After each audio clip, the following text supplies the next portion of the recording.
Hai everyone, welcome to Labaik Bongcah. Dongbek terpantau pingsan lagi. Dia dirawat di rumah sakit dan sama sekali belum sadarkan diri. Seorang peneliti datang dan menjelaskan kalau dia akan memindahkan Dongbek ke pusat penelitian. Sunmi menjadi lega, lalu dia minta peneliti merahasiakan keberadaan Dongbek karena pihak kejaksaan sedang mengejar Dongbek.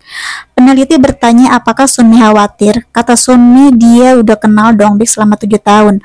Awalnya dia kira Dongbek penipu, tapi tiba-tiba Dongbek menjadi penyelamat. Sekarang Sunmi udah menganggap Dongbek seperti adiknya dan dia menjadi cemas. Sunmi berharap Dongbek segera sehat. Peneliti ngasih tahu soal kondisi Dongbek dengan jujur. Sekarang dia tidak baik. Dongbek lebih sering pingsan. Jadi peneliti mau Sunmi menghentikan Dongbek membaca ingatan orang karena berbahaya. Dia nggak bisa menjelaskan detailnya, tapi yang jelas Dongbek sedang sekarat. Padahal Dongbek udah dikasih tahu berkali-kali, tapi dia tetap kekeh. Dongbek tiba-tiba terbangun seolah-olah dia terkejut. Gak pakai lama, Dongbek langsung melepas semua alat di tubuhnya dan berlari keluar kamar. Perawat yang melihatnya jadi panik.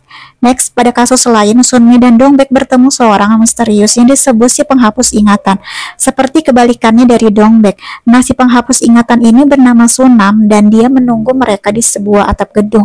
Sunam sedang menyekap seorang bernama Sukyung di gedung itu tapi nggak tahu di sebelah mana. Sehingga Dongbek dengan nekat mendekati Sunam dan membaca ingatannya. Setelah berhasil mendapat titik terang, Dongbek minta Sunmi mencari Sukyung. Dongbek melawan Sunam sendirian, tapi tiap dia membaca ingatan, Dongbek kesakitan sendiri. Sunam memanfaatkan hal itu untuk mendorong Dongbek ke tepi atap. Kemudian tiba-tiba terdengar suara tembakan. Dongbek terkejut, seseorang menembak Sunam dan dirinya dari belakang.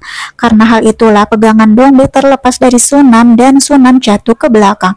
Rupanya yang menembak mereka adalah seorang penjahat cewek bernama Kisu. Karena ditembak itulah maka Dongbek gak bisa melakukan apa-apa. Tim detektif datang tepat waktu. Mereka menembak Kisu dan hentikan aksinya. Mereka segera menghampiri Dongbek lalu menyadari kalau Dongbek tertembak dan segera minta dipanggilkan ambulans. Sebuah stasiun berita memberitakan soal kondisi Dongbek yang sudah koma selama 15 hari setelah tertembak. Dan sampai sekarang Dongbek belum sadarkan diri. Sunmi memperhatikan Dongbek dengan sangat cemas, tapi tiba-tiba Dongbek berbicara. Katanya mau sampai kapan Sunmi melihatnya seperti itu.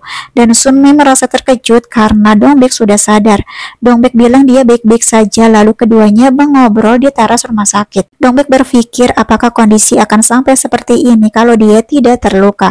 Karena ketika dia terluka, segalanya seakan berjalan menjadi lebih baik. Sunmi bilang udah Dongbek fokus aja sama kesehatannya. Sayang banget, aku pikir mereka berdua ada romance-nya, tapi sepertinya nggak ada ya guys.